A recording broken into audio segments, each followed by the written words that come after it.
Doon kayo. Dami. Tama kayo sa pagkain ko, ha?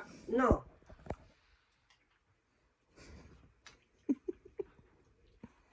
Anak ka nga. Hoy! Mama, oh! Ano yan mo? Alam mo bakit? Sila nagagalit? Higaan daw kasi to, ba't dito ka kumakain?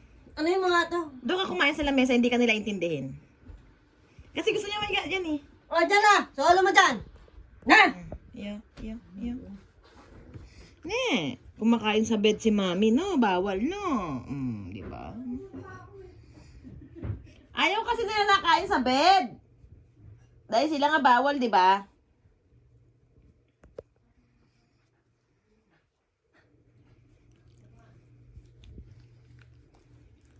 Di ng pogi. Shishi.